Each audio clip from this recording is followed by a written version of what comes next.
this edition of the Silicon Grapevine.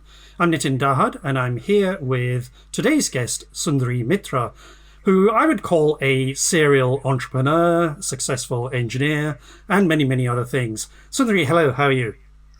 I'm doing really well, Nitin. I'm so happy to be here. I'm humbled that you chose me as a person you want to interview, and I'm looking forward to your questions. Okay.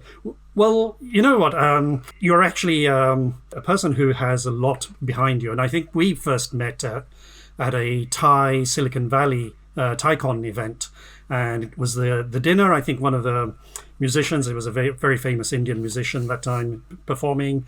And we were sitting on the same table and you just said hi. And that's so much you, isn't it? Yeah, you're very well sort of connected, but also you like to talk to people. Yeah, I do. I think I'm a friendly person, and I will start with just trusting people who appear, warm, and you appeared warm, and you returned that with a big smile, and we just got talking, isn't it, Nitin? So it takes two to tango. So I think it was not just me; it's who you are as well. Yeah, and I think the following day I ended up at your house, had dinner, and I think all the sort of legends of Silicon Valley were there, which is quite amazing. And I think that's sort of a testament to your credibility in the industry as well.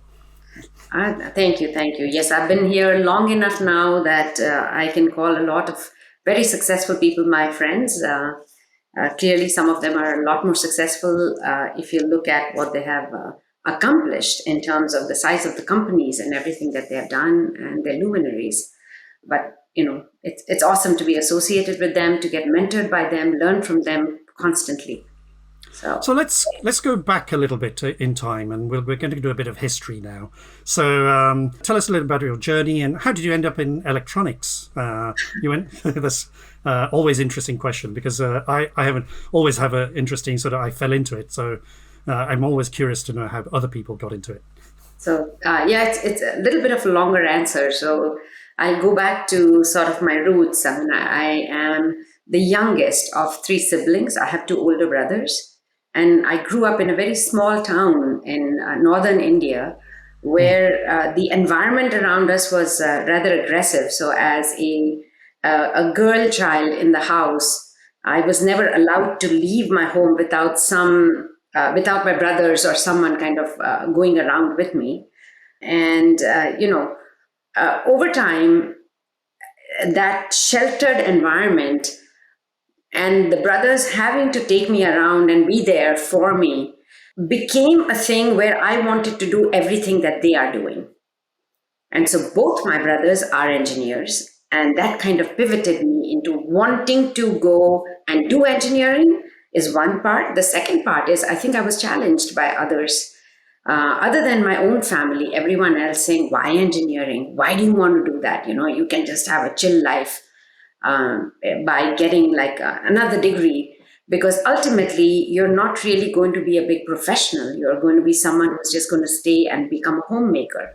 Right. So perhaps the challenge that was thrown at me saying, you're going to be one of the many sort of the middle class Indian females. And this, by the way, I'm talking about now 50 years ago. Right. So this is not recent. India has changed completely now. Early right? 1980s. So, early exactly. 1980s. Yes, I remember. No, I'm going back to when I was much younger. Okay. Even in the 70s, I was constantly. That's what I heard around me. So I think that pivoted me into A, I had examples in front of me, and B, I was challenged by the society to do something different. And I wanted to choose my own path. And probably that trajectory of me wanting to do what I want to do is what has pivoted me into wanting to do engineering and electronics and become an entrepreneur. Right. It's not a normal path, if I may. And when you studied electronics, were you one of very few, let's say, ladies on the course? Yes, I was the only female in my class for the first 2 years, and then they merged a couple of electrical engineering with some computer science and us, and then maybe we were like 4 or 5. In a class of about 200 or so. Right. Right. So very small percentage. But for my first couple of years, I was the only female in the Wow. electronics class. Wow. And then sort of how did you land a job as a design engineer at Intel? Was it sort of a graduate program or something like that? No, so I did my undergrad in India. Then I came to UIUC, Mm, Urbana-Champaign, to do mm, my master's. And from there, I mean, my husband and I met when we were in undergrad. No story of mine is complete without saying that, he's an engineer as well. And he yes. came to the US to do his master's, and then I followed. He was at UIUC, so I came to UIUC as well. I applied Right. there, got in, and both of us interviewed using the placement office of UIUC. And Intel was like a dream for me. I mean, we grew up in our engineering days carrying the big, I'm dating myself even more, but the data books at that point in time, and the 8086, and we had some projects that we did in college. So joining Intel was like a dream because we couldn't imagine that we would probably be able to work in a company like Intel someday, right? So when I got accepted into Intel, went in there and had only one mission, which was to work as hard as I could so that I could learn as much as I can and contribute to the best of my abilities. It's. I mean, yes, it was. My first internship was at National Semiconductor, and I was plodding through tons and tons of data books. So I know exactly what that is. So from Intel, then how did that progress your career? So it's an interesting journey. Again, please remember, this is all going back in time. So I was at Intel doing really well. In fact, I did get the Intel Achievement Award as one of the younger engineers, which was really good. And then I got pregnant with my first kid. And after our son, Sachin, was born, I wanted to work part time. So I went to my boss and I said, you know what? For a few months, I don't want to come back to work full time. This was after my maternity leave. And he said, we have a policy that you cannot work part time. I'm like, Oh, what kind of policy is that? And he's like, how do we know that you don't have another job the rest of the day? And I was like, of course I have another job. That's why I want to take off. And the other job is being a mom, right? yes. But it didn't work. So in a huff, I actually said, I'm going to leave and I'm going to find some other place that can give me part-time employment. Again, Intel of today, very, very different. I just recently left Intel and I know how many people I have supported and the management supports in making a lot of tough life kind of choices, career life choices. But this is back in the early 90s, right? So Yeah. then I found a job, and I found a job at Sun Microsystems. They were just going to start doing processor designs Yeah. at Sun. They were like a fully server Spark. and It was a software Spark, company, I the think. Spark, Yeah. the Yeah. Spark, right? Yeah. So I joined that team, and I started working part time over there. Right, so I stayed part time for 13 years, and during the course of that, there were times when my part time would scale. Sometimes it was 50%, sometimes 60, 70, but I ended up managing very large teams working part time because I pivoted from being a technologist. My initial few years at Intel, I'm a circuit designer by training and analog circuit design by training, right? So heavy Yes. mathematics, physics, poles and zeros, looking at electrons. That's who I am, right? So from there, I realized that working part time was a challenge for me. So next step was, how do I pivot to enable others to kind of do everything that I do and more? So I moved from being a technical person to a manager, and then from a manager to leadership qualities. Because manager is very tactical. A leader has to have a vision and move the ball forward by inspiring people. So the books you see in the back, a lot of them from mentors, from coaches, to learn how to do that. Because I was working part-time and I was doing big microprocessor projects. How do you do that? You do it by allowing the people around you to do much more than you. And you don't feel insecure that they may become your boss someday, because they are Yes. putting in the effort. They are potentially smarter than you. They are putting, more hours. So, and a lot of my network today outside of my work are these people who initially were working, who came in saying, hey, we're going to work for Sundari, and now they are much more successful than I ever will be, and which is my joy in life, This is right? very good. Yeah. Right. So that's how I kind of managed my part-time status at Sun. But when work demanded that I give my attention solely to work, my family would step up. My children are very independent. My husband would step up. My parents would come in to help, and together, we built my career, I guess. That's good. Yeah. Yeah, so then I was at Sun for like 12 years. And then Sun went through some troubled waters. And as that was going on, the project that I had taped out was canceled. And I took a layoff package. And I'd been at Sun for so many years that I had a decent chunk of a layoff package. At that point in time, I was kind of wondering what to do next. And I didn't appreciate that we had worked for like 5, 6, 7 years on this program, and then it was canceled, right? And I was like, you know what? I think I need a little bit more control. I cannot invest 6, 7. Time is the most important thing for all of us. Right. You cannot invest your best years in something and then it doesn't come to fruition. What can I do where I can control my destiny a little bit more? And that's how, I was kind of wondering what to do. And it's really my husband. He had started off already on his startup journey. And he's like, why don't you start a company of your own? And I'm like, me and a company, all I've done is been an engineer, a leader, and a mom, right? He's like, give it a try. And that's it. That's how the entrepreneurial journey started. So this is a quite interesting pattern. Yeah, first inspired by your brothers and then inspired by your husband. That's true. There you go.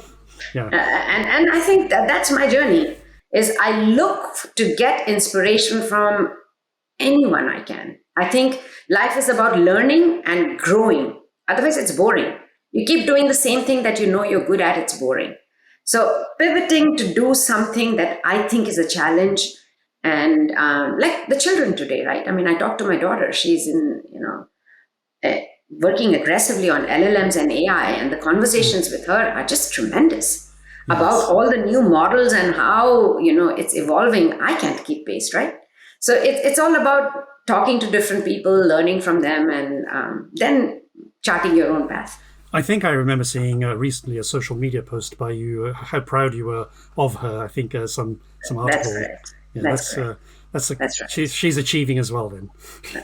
Yeah, it's amazing to see kids do what they do. Both our son and daughter, both of them are very accomplished, right? And so all the part-time working and making sure that during the formative years I was there with them. It's just very rewarding. Exactly. So the startup that was Prism Circuits. Correct. Tell us about how that went. Yeah, how was your first taste of being an entrepreneur? I mean, I had seen, and I've been around entrepreneurs. Staying in Silicon Valley and not doing a startup, for me, was like being on a beach and not kind of dipping my feet in the water, right? Yeah. It's like, you're here, but you got to do that. So I was like, it was very clear to me that technically I knew what I needed to do. Right. Business, I had no idea. So I said, let me pick a technical area that is my comfort zone, which is analog design, which is semiconductor IP of the analog variety. So we were doing high-speed PHYs, and then we branched into doing SerDes designs. Right. That was Prism Circuits. On the business side, others around me were like stunned with how fast we were growing. It is a bootstrapped company. So I literally, my layoff package from Sun is what I invested in terms of, getting funds for the EDA tools and for hiring the initial few people, but a lot of sweat equity by a lot of people. Yes. And in 2.5 years, we were like about 55 people with double-digit million revenue in the semiconductor field, which is now in hindsight was a brilliant success. Of course. But, as I like to say, and this is reality, I was the CEO, I was the VP of sales. I brought in an engineering leader very late.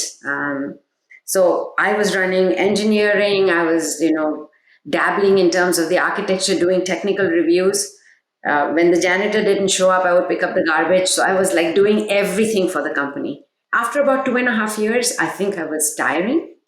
I was getting tired. It was like a very hectic pace. I mean, I Yes. wouldn't know when I left home whether I'm coming back home that evening or catching a flight to go to Japan or Korea or something for customers, because I was the salesperson. I did bring in someone else maybe 6 months before the exit or 7 months, but it was just an exciting but tiring journey. And when acquisition offers started coming in, Mm. I started entertaining it, and a very short sprint of like 2 years, but a brilliant success, right? And that's what kind of catapulted me into becoming an entrepreneur, saying that, wow, it's possible. Yeah. You get the right support around you, you empower your people, work hard, it pays dividends, right? So And that yeah. was Prism Circuits. So what was, I mean, after that, did you sort of say, okay, let me put my feet up and yeah, sort of have a relaxing time for a while, or you just That's true, I did. launched Yeah. into something else? So even after I was laid off from Sun, that was my first quote unquote retirement, because we were doing well already at that point in time. I could have put my feet up and sat. And I started Prism Circuits. After Prism, I was like convinced that this time I'm going to travel and I'm really going to kind of, at least for a year, not do much. And I remember at my kind of the going away lunch with my Prism team, people started taking bets saying that she's going to start something in a number of months and so on and so forth. And, for better or for worse, I beat all the records. And 6 weeks, I started NetSpeed. So we did travel for a month, but I came back, and then there was this opportunity, and in fact, I met my co-founder Shailesh Kumar, and we thought that we could actually build a company together, and that's how NetSpeed started. And NetSpeed, we ran for 7 years. I ran it for 7 years. Right. And this time, a very different company, because I said I do not want to be someone who is all alone in the corner office. I want investors, I want a board, I want mentors, I want to kind of be able to, bounce my ideas off of people. The curious thing, though, Nitin, is even at Prism, even though I had full support of my family, friends, everyone, I Yeah. also brought in Pierre Lemont as my advisor and friend to come in and coach me through the final 6 months of Prism. Right. So Yeah.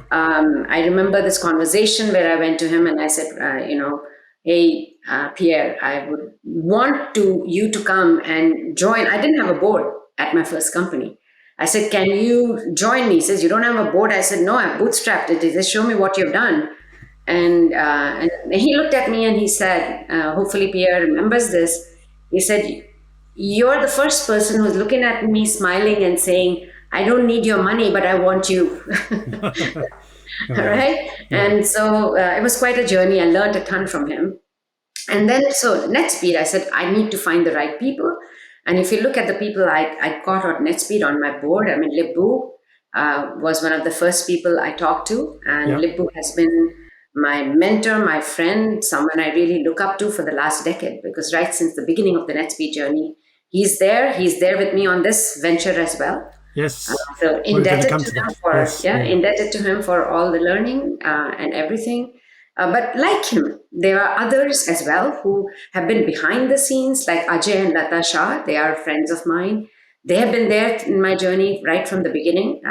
Others who see this, if I'm remiss and I'm not bringing your name, it's just because I'm forgetting at this moment. But a lot of supporters, a lot of help, a lot of mentors in setting up my companies. And then during the execution of NetSpeed, I realized that it was what did I do different? I said, okay, now I think I know a thing or two about business. Yeah. Let me get a board and pick a field where I'm not necessarily the expert.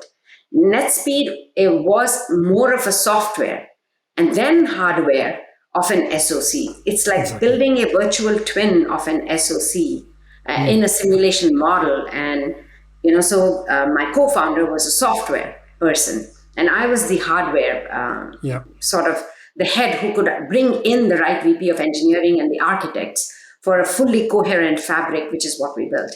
Right. So that was NetSpeed, where I didn't understand the technology as well as I understood or I thought I understood the business side.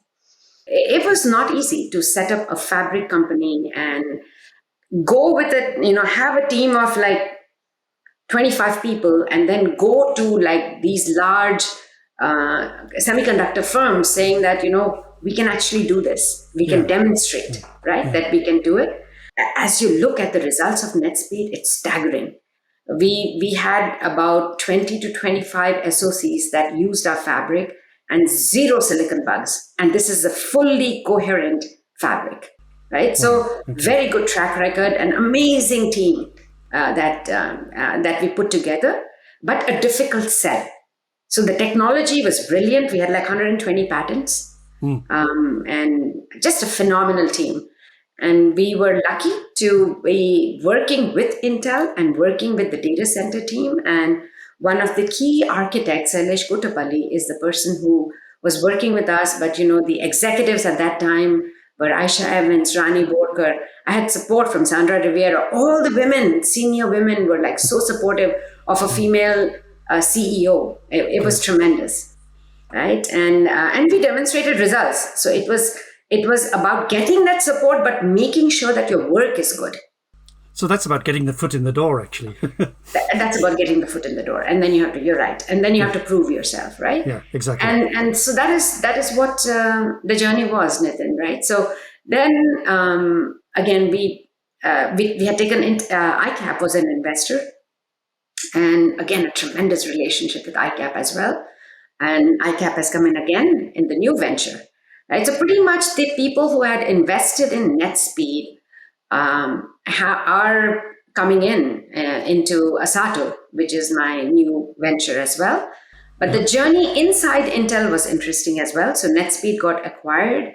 The two pivotal individuals who helped the acquisition of NetSpeed and make sure that the technology survives inside Intel and thrives inside Intel were Jim Keller and Raja Kaduri.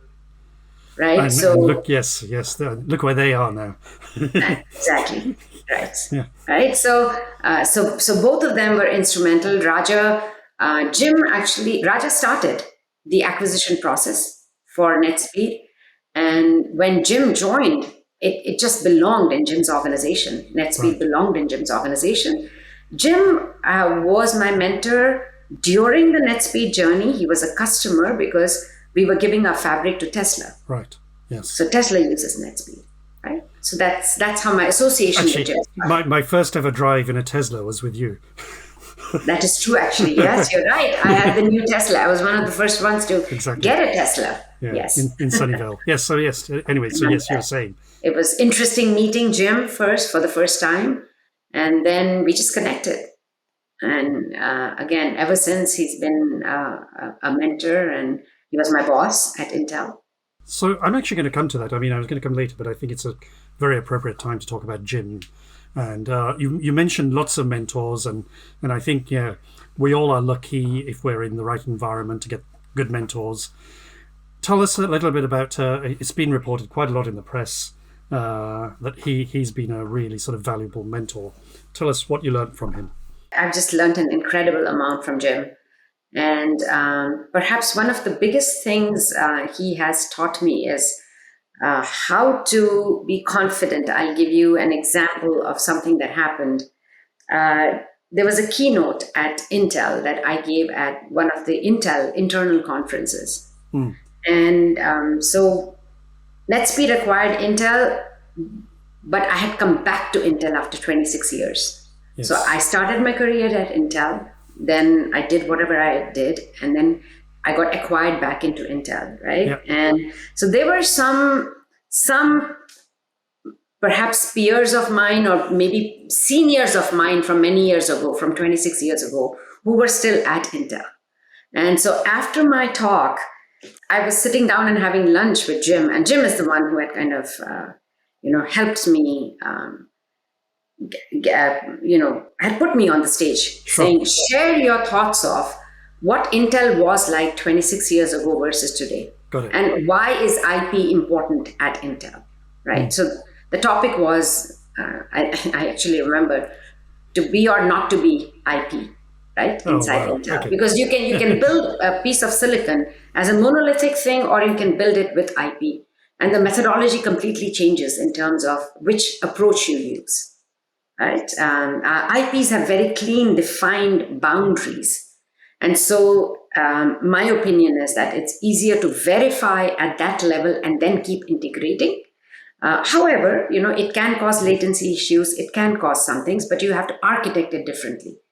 So it's always a tussle between when do you go, how much IP do you really, what is the level of the IP-ness that you instrument in your pieces of silicon? Yes. But anyway, so this was the talk I was giving, and that's just as background. But we were having lunch, Jim and I, someone came and sat next to us, and they kind of had this comment that said, Sundari, because you left Intel, that's the only reason why you were able to come back and they gave you this podium and you were able to talk and say what you did. And it wasn't said in a very flattering manner, if I may. Okay. Right? And Jim looked at him and I was like, I don't know how to respond to this, right? So typically if someone says that, I would say, just keep quiet perhaps, right? So Jim looked at him and he says, be careful, young man. Had she stayed on here, maybe she might have become your CEO. Right? That support from your boss that says, I'm here for you. People are going to say what they're going to say because it was the topic I picked was controversial, and especially inside a company that has been brilliantly successful, right? But getting that staunch support of a manager is so important. Right? It's just amazing. That's the level of support that I've had from Jim. Same thing when I was running NetSpeed. I was like, Jim, my challenge is customers. I used to meet Jim once a month. I would go with a prepared sheet with my list of questions. He would give me action items. I would finish the action items. He's probably given me about 15 book titles to read. Wow. I have read all of them, and then both of us would have a discussion on the book and what I learned from it. And then he would tell me what he thought I should have learned from it. Right? So it's just an amazing mentorship method as well. Yes. So that's what I got from him is just continuous learning through and through. So that's really good. I mean, I would like to maybe just talk a little bit about your latest venture. Now, what I've sort of got from reading, what sort of bare minimum there is information at the moment that I've picked up, you've kind of pivoted again. Yeah, although it's in what the trend is now, which is AI, but it's actually not really semiconductors. It's a real business problem that you're trying to solve at a different level. So tell us a little bit about that. Absolutely. So first of all, on this new journey, I have the pleasure of co-founding it with two other individuals, and one of them is Anush Mohandas.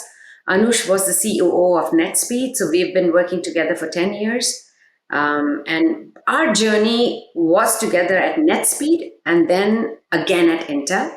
So I will tell you what we observed in Intel and why we have started this business. Yeah. But the third co-founder is an enterprise software leader.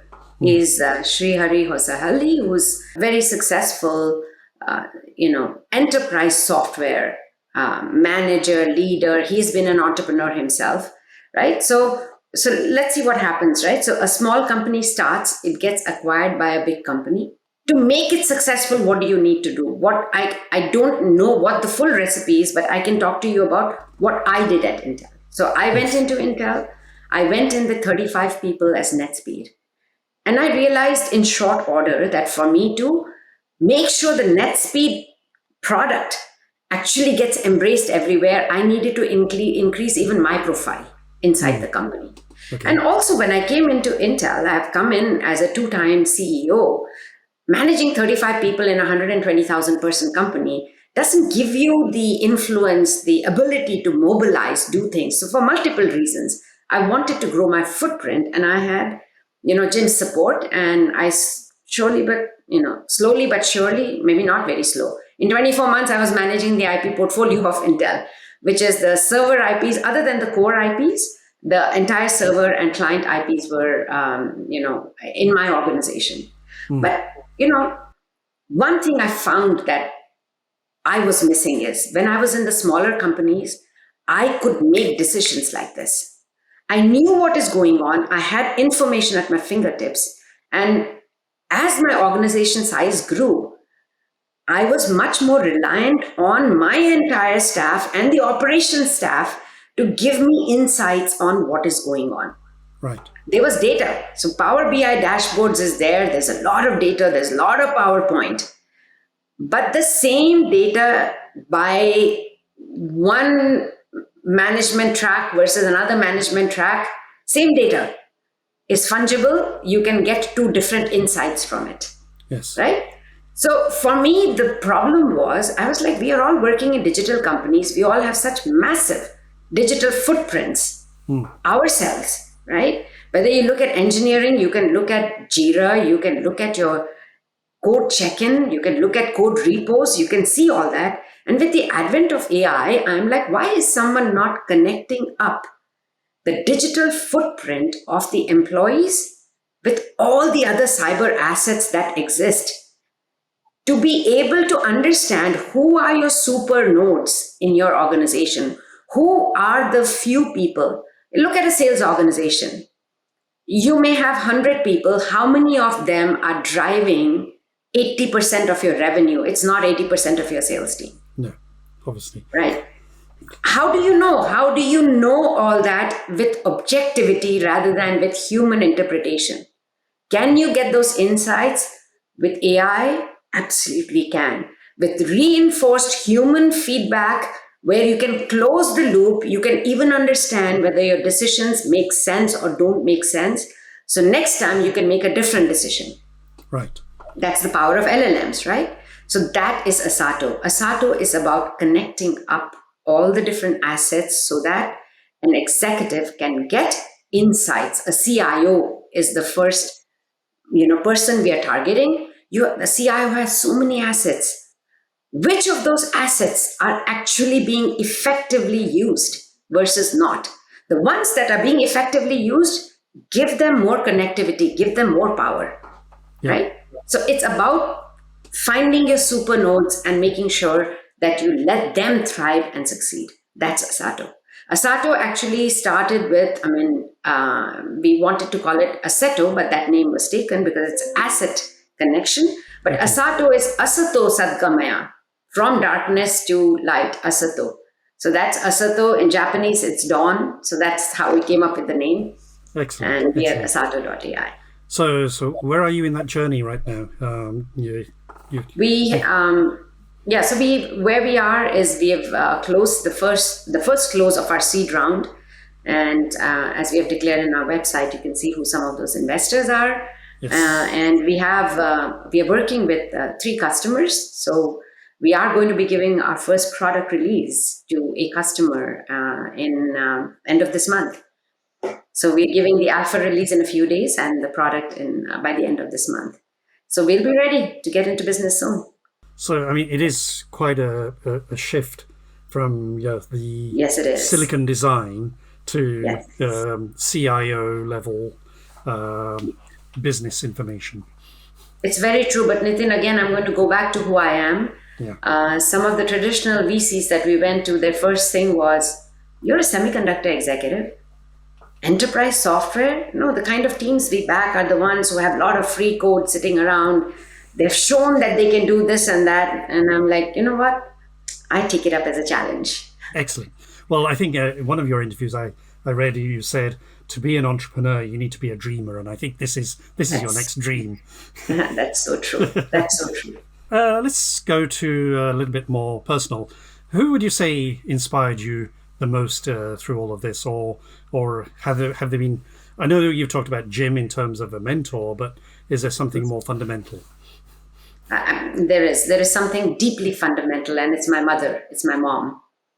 At every stage, she has supported me. She's the one who moved me into the electronics side of the world. She stood by me when she said, okay, we're going to send our daughter. She's going to actually live in the dorms and study, or hostels, as they call it in India, and study over there. much against the conservatism of the rest of my family that wanted me to stay home and go to a local college. Yeah. She enabled me to go stay, away from home. And the reason being, my mom, very smart, very accomplished lady, but was not allowed to pursue her dreams, her field of education, because they wanted her to get married and settled, right? So she ingrained it in me from the beginning, saying, if you can get financial independence as a woman, your life is going to be totally different. So please strive to do that. Whenever I've done my startups, she has come, she has stayed here. My parents have moved in with me for months on end to support me with my kids, with all the other activities, right? So got a ton of love and being pampered from my father, but the determination to want to do something definitely came to me from and continues to come to me through mom. Even today, my mom's not doing very well. I went to India and I asked her, I said, Mom, I can retire and I can stay here with you and give you all the company, or this is an idea, what do you think I should do? She's like, don't put me to shame, go build it, go do it. Excellent. Right? That's mom. So now you sound to me the kind of person who is not just sort of doing but giving back, and I think you must be there sort of encouraging other women engineers, entrepreneurs as well, I guess. What are you involved in? Great question. I always think I could be doing a lot more, but I'm an avid mentor to a lot of women, young girls, but I don't put myself out there publicly. Sure. It's mostly my friends and my network, where they will just reach out and say, hey, come. Excellent. Do something for us. I am an LP at Naitri, the fund that exists for encouraging women entrepreneurs. And in fact, I will call Maithili today and see how I can help her a little bit more. But I work with NGOs, and we are, as a family, we are doing a bunch of work which we try and do anonymously. So I think I see that. Let's sort of try and close. So what would you give as a tip to young Sundari? I know your mother was very influential, but knowing what you know now, I think we've heard it through the interview, but just summarize, what would you tell young Sundari to do? What are the tips you'd give her? As I look back, I would tell young Sundari that she was very lucky that she had the support system that she had. And perhaps she could have even started her entrepreneurial journey earlier than she did. And I would tell her that maybe the confidence that I have today, that I got by, like I said, by talking to my mentors, by having others kind of reinforce that confidence. I wish I had some of that, myself. Yeah. I waited for the acknowledgement of others before I got into what I do today, right? No need for that. I think people have to be self-assured. You don't need to be, you have to be humble. You should be humble, because only then you learn. Otherwise you stagnate. Exactly. But at the same time, you can have the confidence and don't get pushed around. I do believe there were instances where I let people push me around, right? There wasn't a need for that. Happens in corporate environments, I guess. It happens everywhere, yeah. Exactly. It happens everywhere. Okay. So. Humility and assurance, self-assurance, I think is what you're... Self-assurance, I think so. Yeah. Oh, well, good. Well, it's been a pleasure having you, Sundari Mitra, as my guest. And I wish you all the best with Asato. And we'll talk to you again soon. Thank you so much, Nitin. It was my pleasure, and it's actually been amazing to get to know you, to know some of your family, and I look forward to staying connected.